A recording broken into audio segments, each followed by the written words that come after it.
ഭ്രാന്തന്റെ പ്രണയം an unconditional love story ഭാഗം 50. വിനോദും മാളുവും ഒരുമിച്ചാണ് താഴേക്ക് ഇറങ്ങിച്ചെന്നത്. ഹാളിലേക്ക് ഇറങ്ങിയപ്പോൾ തന്നെ കണ്ടു സെറ്റിയിലായിരിക്കുന്ന രാജനെയും ഹരിയെയും. കല്യാണി അവർക്ക് നേരെയുള്ള സോഫയിൽ തല താഴ്ത്തിയിരുന്ന് കരയുന്നുണ്ട്. ഒപ്പം എന്തൊക്കെയോ കരഞ്ഞുകൊണ്ട് പറയുകയും ചെയ്യുന്നുണ്ട്. പവിത്ര അവരെ ആശ്വസിപ്പിച്ചുകൊണ്ട് അവരുടെ അടുത്ത് തന്നെയുണ്ട്. വിനോദ് ദേവികയുടെ മുഖത്തേക്ക് നോക്കി. കരഞ്ഞു തളർന്ന് അവരാകെ ക്ഷീണിച്ചതുപോലെ അവന് തോന്നി. ദേവികയുടെ അടുത്തായി ടേബിളിൽ ചാരി ചിന്നു നിൽക്കുന്നുണ്ട്. അവളുടെ കണ്ണുകൾ നിറഞ്ഞൊഴുകുന്നുണ്ടെങ്കിലും അതിനിടയിലും അവൾ ദേഷ്യത്തോടെ ചുമരിൽ ചാരി നിൽക്കുന്ന ഗൗരിയെ നോക്കുന്നുണ്ട്. മാളുവിൻ്റെ കണ്ണുകൾ നിറഞ്ഞു. എല്ലാം എല്ലാവരും അറിഞ്ഞുവെന്ന് അവൾക്ക് മനസ്സിലായി. വിനോദ് ഹരിയുടെ മുഖത്തേക്ക് നോക്കി. തല താഴ്ത്തിയിരിക്കുകയാണ് അവനും. പക്ഷേ ആ കണ്ണുകൾ നിറഞ്ഞ് പുറത്തേക്ക് ഒഴുകുന്നത് വിനോദ് വ്യക്തമായി കണ്ടു. ഹരി. വിനോദ് ഇടറുന്ന സ്വരത്തോടെ അവനെ വിളിച്ചു. എല്ലാവരുടെയും നോട്ടം വിനോദിലേക്കും മാളുവിലേക്കും പോയി. ഗൗരി മാത്രം ആരെയും നോക്കാതെ അങ്ങനെ തന്നെ നിൽക്കുകയാണ്. ഏട്ടത്തി. മാളുവിനെ കണ്ടതും ചിന്നു തേങ്ങിക്കൊണ്ട് ഓടി വന്ന് അവളെ കെട്ടിപ്പിടിച്ചു. മാളുവും കരഞ്ഞുപോയിരുന്നു. ഹരി. വിനോദ് ദയനീയമായി വീണ്ടും വിളിച്ചു. ആ ശബ്ദത്തിലെ സങ്കടം മനസ്സിലായതും ഹരി മുഖമുയർത്തി അവൻ്റെ മുഖത്തേക്ക് നോക്കി. വിനോദ് കലങ്ങിയ കണ്ണോടെ ഒന്നും പറയണ്ടായിരുന്നു എന്ന ഭാവത്തിൽ അവനെ നോക്കുന്നുണ്ട്. ഞാനല്ല, അവള് തന്നെയാ എല്ലാം എല്ലാവരോടും പറഞ്ഞത്. ഹരി കണ്ണുകൾ തുടച്ചുകൊണ്ട് ഗൗരിയെ നോക്കിയാണ് അത് പറഞ്ഞത്. ഗൗരി കണ്ണുകൾ മാത്രം താഴ്ത്തി വിനോദിനെ നോക്കി പുഞ്ചിരിച്ചു. വിനോദിനുള്ളിൽ വേദന തോന്നി. അനിയത്തിയാണ്, കഴിയുന്നില്ല ആ കണ്ണീര് കാണാൻ എന്നെക്കൊണ്ട്. അവൻ നെഞ്ചുപിടയുന്ന വേദനയോടെ മനസ്സിൽ പറഞ്ഞു. ഞാൻ ചോദിച്ചു വാങ്ങിയ വിധിയായിരുന്നു വിനോട്ട അത്. ആരും സങ്കടപ്പെടണ്ട. അത്രയും പറഞ്ഞുകൊണ്ട് എല്ലാവരെയും ഒന്ന് നോക്കി പുഞ്ചിരിച്ച് ഗൗരി റൂമിലേക്ക് നടന്നു. വിനോദ് കല്യാണിയെ നോക്കി. അവരുടെ കണ്ണുകൾ നിറഞ്ഞൊഴുകുന്നുണ്ട്. അത് കാണി ഒരു വേള അവൻ്റെ ചുണ്ടിൽ പുച്ഛം നിറഞ്ഞു. എൻ്റെ ഗായുവിനെയും അവളുടെ അച്ഛനെയും വേദനിപ്പിച്ചവരാണ്. ഗായുവിനെ ഒറ്റപ്പെടുത്തിയവരാ. അവളുടെ ശരീരം നോവിച്ചവരാ. എല്ലാം അവരുടെ മകൾക്ക് വേണ്ടി. അവനൊന്ന് നിശ്വസിച്ചു. കാലം എല്ലാത്തിനും കണക്ക് പറയുമെന്നത് എത്ര സത്യ. പക്ഷേ നിങ്ങൾക്കുള്ള ശിക്ഷ അത് ഗൗരിയിലൂടെയാണല്ലോ നിങ്ങൾക്ക് കിട്ടിയത്. അവൾക്കൊരിക്കലും മനസ്സിൽ നിന്ന് മായാത്ത മുറിവായി പോയല്ലോ അത് എന്നൊരു സങ്കടം മാത്രമേ എനിക്കുള്ളൂ. അവൻ കണ്ണുകൾ അമർത്തി തുടച്ചുകൊണ്ട് കല്യാണിയുടെ അടുത്തേക്ക് നടന്നു. കല്യാണി അവനെ കണ്ട് സോഫയിൽ നിന്നും എഴുന്നേറ്റ് സാരി വായിൽ തിരുകി കരഞ്ഞു പോയിരുന്നു. അത്രമേൽ വേദനയോടെ ചങ്കുപൊട്ടി ഉറക്കെ. വിനോദ് കല്യാണിക്ക് മുന്നിൽ വന്ന് കൈകൾ കെട്ടി നിന്നു. മോനെ വിനു. അവൻ മുന്നിൽ വന്നു നിന്നതും ഒരമ്മയുടെ ഏറ്റവും ദയനീയത നിറഞ്ഞ ശബ്ദത്തിൽ അവർ തേങ്ങലോടെ അവനെ വിളിച്ചു. വിനോദ് മറുപടി പറഞ്ഞില്ല. അവൻ കണ്ണുകൾ ചിമ്മുക പോലും ചെയ്യാതെ അവരെ തന്നെ നോക്കി നിന്നു. മോനെ വിനു, എൻ്റെ മോള്, എൻ്റെ പൊന്നു മോളായ ഇന്ദ്രൻ. അവർ പൊട്ടിക്കരഞ്ഞുകൊണ്ട് പറഞ്ഞു. വിനോദിൽ ഭാവവ്യത്യാസം ഒന്നുമില്ല. അവർ കണ്ണുകൾ തുടച്ചുകൊണ്ട് അവനെ നോക്കി. അവൻ അപ്പോഴും അവരെ അങ്ങനെ തന്നെ നോക്കി നിൽക്കുകയാണ്. പെട്ടെന്നെന്തോ ഓർത്തതുപോലെ കല്യാണി മാളുവിനെ നോക്കി. അവൾ ചിന്നുവിനെ കെട്ടിപ്പിടിച്ച് കരഞ്ഞുകൊണ്ട് നിൽക്കുകയാണ്. അവരുടെ കണ്ണുകൾ വീണ്ടും നിറയുന്നുണ്ടെങ്കിലും അവർ വാശിയോടെ അത് തുടച്ചു നീക്കി മാളുവിനെ ദേഷ്യത്തോടെ നോക്കി പല്ലുകൾ കടിച്ചു. വിനോദിന്റെ കണ്ണുകൾ ചുരുങ്ങി. എല്ലാം ഈ നശിച്ചവള് ഈ കുടുംബത്ത് കയറി വന്നതുകൊണ്ടാ. അതുകൊണ്ടാ ഇന്ദ്രൻ അവനെൻ്റെ മകളെ മയക്കി അവളെ നശിപ്പിച്ച്. എല്ലാം ഇവള് കാരണ. എൻ്റെ മോള് കഴിയേണ്ട സ്ഥാനത്താ ഇവളീ കഴിയുന്നേ. കല്യാണി ദേഷ്യത്തോടെ അലറി. വിനോദിന്റെ മുഖം ദേഷ്യം കൊണ്ട് വലിഞ്ഞു മുറുകി. മാളു പകപ്പോടെ അവരുടെ മുഖത്തേക്ക് നോക്കി. അവളുടെ ചുണ്ടുകൾ വിതുമ്പി. അപ്പച്ചി, അനാവശ്യം പറയരുത്. നിങ്ങളുടെ മകള് ഇന്ദ്രന്റെ കൂടെ പോയി സ്വയം വരുത്തി വെച്ച വിധിയാ ഇത്. എന്നിട്ട് ഒന്നും അറിയാത്ത മാളുമോളെ പറയുന്നെന്തിനാ? ഹരി അവർക്കടുത്തേക്ക് പാഞ്ഞു വന്ന് ദേഷ്യത്തോടെ ചോദിച്ചു. വിനോദിന്റെ മുഷ്ടി ചുരുങ്ങുന്നത് മാളു കണ്ടു. അവൾക്കുള്ളിൽ ഭയം നിറഞ്ഞു. കല്യാണി ഹരിയെ ദേഷ്യത്തോടെ നോക്കി. ഒന്നും അറിയാത്തവളോ? എല്ലാത്തിനും കാരണം ഇവള് മാത്രാ. ഇവളെ വിനുവിന്റെ ജീവിതത്തിൽ നിന്ന് പുറത്താക്കാനാ എൻ്റെ മോൾ ഇന്ദ്രന്റെ കൂടെ കൂടിയേ. അതെനിക്കും അറിയാവുന്നതാ. അവര് പകയോടെ മാളുവിനെ നോക്കിയാണ് അത് പറഞ്ഞത്. വിനോദ് അവരെ തുറച്ചു നോക്കി. അപ്പോ നിങ്ങളുടെ മോളെ ഇന്ദ്രൻ ഫിസിക്കലി യൂസ് ചെയ്ത കാര്യം നിങ്ങൾക്ക് ആദ്യം അറിയാവോ? വിനോദ് പല്ല് കടിച്ചുകൊണ്ട് ദേഷ്യത്തോടെ ചോദിച്ചു. കല്യാണി പകപ്പോടെ അവന്റെ മുഖത്തേക്ക് നോക്കി. അവരുടെ കണ്ണുകൾ നിറഞ്ഞൊഴുകി. പറയേ, അറിയായിരുന്നോ? അവൻ വീണ്ടും ചോദിച്ചു. ഇല്ല, എനിക്ക് അറിയില്ലായിരുന്നു. അവനെ ഫോൺ വിളിക്കാറുണ്ട് ഗൗരി. ഇടയ്ക്ക് തമ്മിൽ കാണാറുണ്ട്. അതെനിക്കറിയാം. അതിനപ്പുറം ഒന്നും. അത്രയും പറഞ്ഞപ്പോഴേക്കും അവരുടെ തേങ്ങൽ അവിടെ ഉയർന്നു. നിന്നോട് ഞാൻ പറഞ്ഞതല്ലേ കല്യാണി ഇന്ദ്രന്റെ കൂട്ട് വേണ്ടാന്ന് ഗൗരിയോട് പറയാൻ. ദേവിക കണ്ണുകൾ തുടച്ചുകൊണ്ട് അവർക്കടുത്തേക്ക് വന്നുകൊണ്ട് പറഞ്ഞു. ഹരി ഇന്ദ്രന്റെ സ്വഭാവത്തെക്കുറിച്ച് തന്നോട് പറഞ്ഞിരുന്നെങ്കിലും അവൻ ആളത്ര ശരിയല്ല എന്ന് പറഞ്ഞത് ദേവിക ഓർത്തു. കല്യാണി ദേവികയെ നോക്കി. അവൻ എന്റെ മോളെ ഇങ്ങനെ ചതിക്കുന്ന കരുതിയില്ലല്ലോ ഏട്ടത്തി. അവർ കരഞ്ഞോണ്ട് പറഞ്ഞു. ദേവിക മറുപടി പറഞ്ഞില്ല. കല്യാണിയുടെ കണ്ണുകൾ വീണ്ടും മാളുവിലേക്ക് പോയി. മാളു അവരെ സങ്കടത്തോടെ നോക്കി. അത് കാണെ കല്യാണിയിൽ വീണ്ടും ദേഷ്യം നിറഞ്ഞു.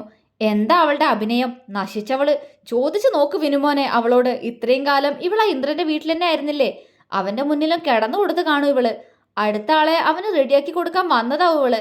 അതിൽ വീണുപോയത് എന്റെ പാവം മോളും. സൂക്ഷിച്ചോ, അടുത്തത് ഇവളുടെ ഒരു ചിഹ്നമായിരിക്കും. ഇവൾക്ക് വേറെ ആളുകളായി എടി. ബാക്കി പറയും മുന്നേ വിനോദ് ദേഷ്യത്തോടെ കല്യാണിയെ വിളിച്ചുകൊണ്ട് അവരുടെ കഴുത്തിൽ കൈകൾ അമർത്തിയിരുന്നു. എല്ലാവരും ഒരു നിമിഷം ഞെട്ടിപ്പോയി. കല്യാണി ശ്വാസം കിട്ടാതെ പിടയുന്നത് കണ്ട് ഹരി വിനോദിന്റെ കയ്യിൽ പിടിച്ചു. അപ്പോഴേക്കും മാളു അങ്ങോട്ട് ഓടി വന്നിരുന്നു. വിനു, നീ എന്തായി കാണിക്കുന്നേ? ചത്തുപോടെ ഇവര്. വിട് വിട് വിനു.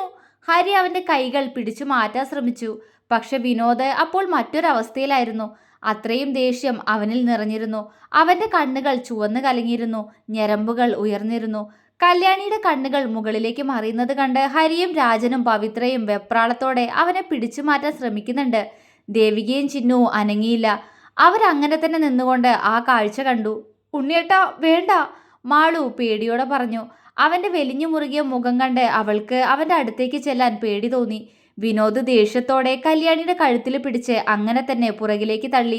അവരൂക്കോടെ സോഫയിലേക്ക് പോയി വീണു. വീണ്ടും അവർക്കടുത്തേക്ക് പായാൻ നിന്ന വിനോദിനെ ഹരി പെട്ടെന്ന് പിടിച്ചു വെച്ചു. വിടടാ, വിടന്നെ, കൊല്ലും ഞാൻ ഇവരെ. പറഞ്ഞു പറഞ്ഞ് എന്തും പറയാനായോ? അവൻ അവർക്ക് നേരെ ദേഷ്യത്തോടെ അലറി. കല്യാണി ശ്വാസം കിട്ടാതെ കഴുത്തുഴിഞ്ഞുകൊണ്ട് ശ്വാസം ആഞ്ഞാഞ്ഞു വലിക്കുന്നുണ്ടായിരുന്നു. ഒപ്പം അവര് വിനോദിനെ പേടിയോടെ നോക്കി. നാക്കിന് ലൈസൻസ് ഇല്ലെങ്കിൽ കൊന്നു കുഴിച്ചു മൂടും നിങ്ങളെ ഞാൻ. എൻ്റെ പെണ്ണിനെ കുറിച്ച് മേലാൽ ഇതുപോലെ വിഷ തുപ്പിയ പിന്നെ ഇങ്ങനൊരാൾ എൻ്റെ അച്ഛൻ്റെ പെങ്ങളായി ഇല്ലെന്ന് കരുതും വിനോദ്. കൊല്ലും ഞാൻ. അവൻ നിന്ന് തിളച്ചു. മാളു പേടിയോടെ അവനെ നോക്കി. അവനിൽ മുൻപെപ്പോഴോ കണ്ടിട്ടുള്ളതുപോലെ ഒരു ക്രൂരത നിറഞ്ഞ മുഖം. അതന്ന് ഗൗരിയെയും കല്യാണിയെയും ഉപദ്രവിക്കുമ്പോൾ എന്ന് മാളു പകപ്പോടെ മനസ്സിലാക്കി. അവളുടെ കണ്ണുകളിൽ പേടിയായിരുന്നെങ്കിലും ആ കണ്ണുകൾ നിറഞ്ഞൊഴുകിയിരുന്നു. വിനോദ് കല്യാണിയെ ഒന്നുകൂടി ദേഷ്യത്തോടെ നോക്കിക്കൊണ്ട് ഹരിയുടെ കൈ തട്ടി മാറ്റി ശ്വാസമെടുത്തു. അവൻ മാളുവിനെ കണ്ണുകൾ കൊണ്ട് തിരഞ്ഞു. തന്നെ പേടിയോടെ നോക്കി നിൽക്കുന്ന അവളെ കാണെ അവന്റെ ദേഷ്യം അടങ്ങുന്നത് അവനറിഞ്ഞു. അവൻ കൈകൾ കൊണ്ട് അവളെ അടുത്തേക്ക് വിളിച്ചു. മാളു അവിടെ തന്നെ നിന്ന് പേടിയോടെ ഇല്ല എന്ന് തലയാട്ടി. വിനോദ് അവളെ ദേഷ്യത്തോടെ നോക്കി. ഇവിടെ വാടി. അവൻ ശബ്ദമുയർത്തി. മാളു പേടിയോടെ അവന്റെ അടുത്തേക്ക് നടന്നു. അവളുടെ കണ്ണുകൾ അപ്പോഴും നിറഞ്ഞു തന്നെയിരുന്നു. മാളു അവന്റെ അടുത്തേക്ക് വന്നു നിന്നതും വിനോദ് പെട്ടെന്ന് അവളെ വലിച്ച് അവന്റെ നെഞ്ചോട് ചേർത്ത് പൊതിഞ്ഞു പിടിച്ചു. മാളുവിന്റെ കൈകളും അവനെ ചേർത്ത് പിടിച്ചു. പേടിച്ചുപോയോ? അവൻ പതിയെ ചോദിച്ചു. അവൾ തേങ്ങലോടെ മൂളി. സാരല്ല കേട്ടോ, നിന്നെക്കുറിച്ച് അനാവശ്യം പറഞ്ഞോണ്ടല്ലേ, മോള് പേടിക്കണ്ട, അവൻ സ്നേഹത്തോടെ പറഞ്ഞു. അവൾ അവന്റെ മുഖത്തേക്ക് നോക്കി. അവൻ എന്താ എന്ന പോലെ സംശയത്തോടെ അവളെ നോക്കി പുരികമുയർത്തി. ഉണ്ണിയേട്ടന് എന്നെ അറിയില്ലേ? അത് മതി. ഞാനെന്താന്ന് എനിക്കും അറിയാം. പിന്നെ എന്തിനാ വെറുതെ? അത്രയും പറഞ്ഞുകൊണ്ട് അവൾ സോഫയിലിരിക്കുന്ന കല്യാണിയെ നോക്കി. മാളുവിന്റെ മുഖത്ത് ദേഷ്യമായിരുന്നു. അവൾ അവരെ ദേഷ്യത്തോടെ നോക്കി. കല്യാണി ഒരു ആശ്വാസം തോന്നിയതും പതിയെ സോഫയിൽ നിന്നും എഴുന്നേറ്റു. കല്യാണി, ഇവിടെ നിന്ന് പോവാൻ നോക്ക്, രാജൻ ദേഷ്യത്തോടെ അവരോട് പറഞ്ഞു. അവരൊരു പുച്ഛത്തോടെ ചുണ്ടുകൊട്ടി മാളുവിനെ വീണ്ടും ദേഷ്യത്തോടെ നോക്കുന്നുണ്ട്. മാളു അതേപോലെ തന്നെ അവരെ രൂക്ഷമായി നോക്കുന്നുണ്ട്. അവർ കഴുത്തൊന്ന് ഒഴിഞ്ഞു. എന്താ അവളുടെ നോട്ടം? നീ വിനുവിനെയും എനിക്കെതിരെ തിരിച്ചൂലേ? അഴിഞ്ഞാട്ടക്കാരി. കണ്ടവന്റെ കൂടെ നിരങ്ങി ഈ കുടുംബം. ബാക്കി പറയും മുന്നേ അവരുടെ കവിളിൽ ഒരു കൈ ഊക്കോടെ പതിച്ചിരുന്നു. കല്യാണി പകപ്പോടെ അവരടിച്ച ആളുടെ മുഖത്തേക്ക് നോക്കി. ഏട്ടത്തി, അവർ വിശ്വാസം വരാതെ വിളിച്ചു. ദേവിക അവരെ ദേഷ്യത്തോടെ നോക്കി. ഇനി എൻ്റെ മോളെക്കുറിച്ച് നിന്റെ ഈ പിഴച്ച നാക്കുകൊണ്ട് പറഞ്ഞാലുണ്ടല്ലോ, ഇറങ്ങിപ്പോടി ഇവിടെന്ന്. ദേവിക അവരോട് ശബ്ദമുയർത്തി. അവരുടെ അങ്ങനെ ഒരു ഭാവം പരിചിതമല്ലാത്തതുകൊണ്ട് തന്നെ എല്ലാവരും അവരെ ഞെട്ടലോടെ നോക്കി. ഇറങ്ങാൻ ദേവിക വീണ്ടും പറഞ്ഞു. ഇത് എൻ്റെ ഏട്ടൻ്റെ വീടാ. ഇവിടെ നിന്ന് എന്നോട് ഇറങ്ങിപ്പോവാൻ പറയാൻ നിങ്ങൾക്ക് എന്താ അവകാശം? ആദ്യത്തെ ഞെട്ടൽ മാറിയതും കല്യാണി പുച്ഛത്തോടെ ചോദിച്ചു. പെട്ടെന്ന് രാജൻ കല്യാണിയെ തിരിച്ചു നിർത്തി അവരുടെ കവിളിൽ വീശിയടിച്ചു. കല്യാണി കണ്ണു നിറച്ചുകൊണ്ട് പകപ്പോടെ അയാളെ നോക്കി. ഏട്ടാ, അവർ വിശ്വാസം വരാതെ വിളിച്ചു. എന്നോ തരേണ്ടതായിരുന്നു നിനക്കിത്. അയാൾ അവർക്ക് നേരെ ചീറി. ഇവർക്കൊക്കെ വേണ്ടിയാണോ ഏട്ടാ ഏട്ടനിപ്പോ എന്നെ തല്ലി?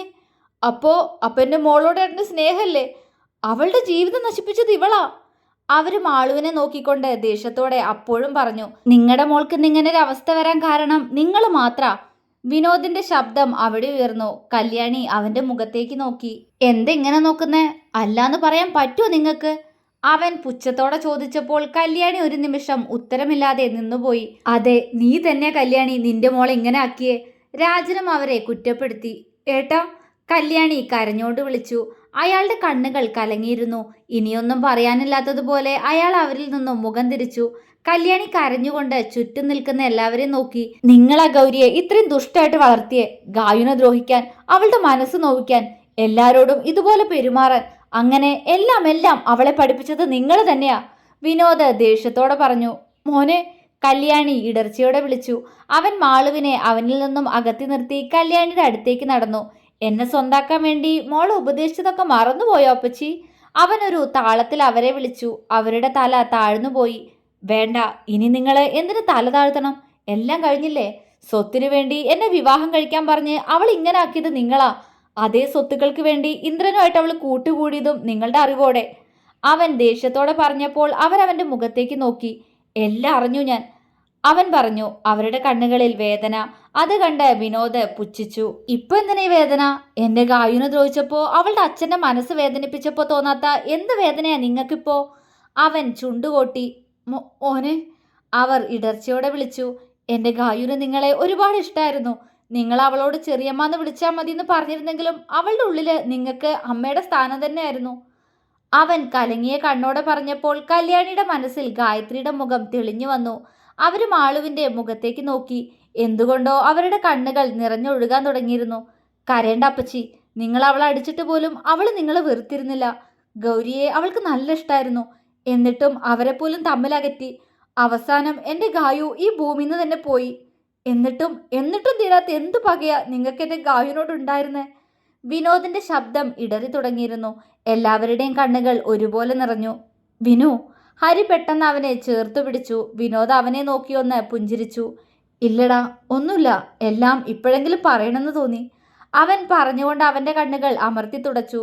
കല്യാണി പൊട്ടിക്കരഞ്ഞുപോയി. ചെറിയമ്മയെന്ന് സ്നേഹത്തോടെ വിളിക്കുന്ന ഗായത്രിയുടെ മുഖം വീണ്ടും ഉള്ളിൽ തെളിയുന്നത് പോലെ. അവളുടെ നിലവിളിക്കുന്ന ശബ്ദം ചെവിയിൽ മുഴങ്ങുന്നു. കല്യാണി ചെവി പൊത്തിപ്പിടിച്ചു. കണ്ണുകൾ വീണ്ടും നിറയുന്നു. വിനോദിന്റെ ചുണ്ടുകൾ എന്തോ മൊഴിയുന്നത് കണ്ട് അവര് പെട്ടെന്ന് ചെവിയിൽ നിന്നും കൈയെടുത്തു. എല്ലാത്തിനും അവസാനം എന്ത് നേടിയപ്പച്ചി നിങ്ങള്? നിങ്ങളുടെ മകളെ, നിങ്ങൾ പൊന്നുപോലെ വളർത്തിയ നിങ്ങളുടെ മകളെ പോലും നിങ്ങൾക്ക് നോക്കാൻ കഴിഞ്ഞില്ലല്ലോ.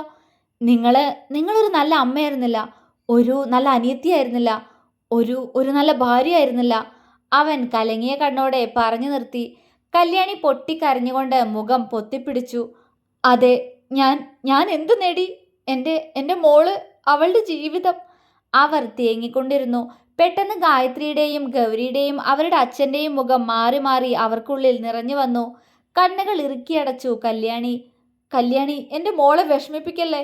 വിങ്ങുന്ന ഹൃദയത്തോടെ ഗായത്രിയെ ചേർത്ത് പിടിച്ച് ശ്രീധരൻ പറയുന്നു. ശ്രീധരേട്ടാ, കല്യാണി വിളിച്ചു. ചെറിയമ്മേ, അടിക്കല്ലേ? ഗായത്രിയുടെ ശബ്ദം. കല്യാണിയുടെ ശരീരം വിറച്ചു. എന്നെ എന്തിനാ നിങ്ങൾ പ്രസവിച്ച്? നല്ലത് പറഞ്ഞെന്നെ വളർത്തിയില്ലല്ലോ. ഒടുക്കം നിങ്ങളുടെ മകള് നശിച്ചുപോയി.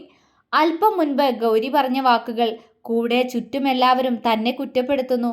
അത് വീണ്ടും വീണ്ടും ചെവിയിൽ മുഴങ്ങുന്നത് പോലെ. കണ്ണുകൾ ഇറുക്കിയടച്ച് കല്യാണി നിന്ന് കിതച്ചു. എല്ലാവരും അവരെ പകപ്പോടെ നോക്കി. അപ്പച്ചി, വിനോദ് അവർക്കടുത്തേക്ക് നടന്നു. ചെറിയമ്മ, അടിക്കല്ലേ? കല്യാണി. ശ്രീധരന്റെ ശബ്ദം. കൂടെ ഗൗരി തന്നെ കുറ്റപ്പെടുത്തുന്നു. കല്യാണി കണ്ണുകൾ വെട്ടി തുറന്നു. അവരുടെ കണ്ണുകളിൽ മറ്റെന്തോ ഭാവം. വിനോദ് പകപ്പോടെ അവിടെ തന്നെ നിന്നുപോയി. കല്യാണി എല്ലാവരെയും നോക്കി ഉറക്കെ പൊട്ടിച്ചിരിച്ചു. എല്ലാവരും ഞെട്ടലോടെ അവരെ നോക്കി. അപ്പച്ചി. വിനോദും ഹരിയും വിളിച്ചുകൊണ്ട് അവരുടെ കയ്യിൽ പിടിക്കാൻ തുനിഞ്ഞതും ഊക്കോടെ അവരെ തള്ളി മാറ്റി കല്യാണി സ്വയം അവരുടെ തലമുടി പിച്ചിപ്പറിച്ചു. കല്യാണിയുടെ ശബ്ദം കേട്ട് ഗൗരി റൂമിൽ നിന്നും ഓടിയിറങ്ങി വന്നു. മുന്നിൽ കാണുന്ന കാഴ്ച വിശ്വസിക്കാനാവാതെ എല്ലാവരും തറഞ്ഞു നിന്നു. അമ്മേ! ഗൗരി ഞെട്ടലോടെ വിളിച്ചു. ഒരു മുഴുഭ്രാന്തിയായി കല്യാണി ഉറക്കെ അലറി വിളിച്ചു. എല്ലാവരുടെയും ശരീരം ഒരുപോലെ വിറച്ചുപോയി. അവർ വീണ്ടും അലറി. അപ്പോഴും ദൂരെ ഏതോ ലോകത്ത് നിന്നും അവരിൽ നിന്നും സ്നേഹം കൊതിച്ച ഒരു പാവം അച്ഛനും മകളും അവരെ നോക്കുന്നുണ്ടായിരുന്നു പുഞ്ചിരിയോടെ. തുടരും.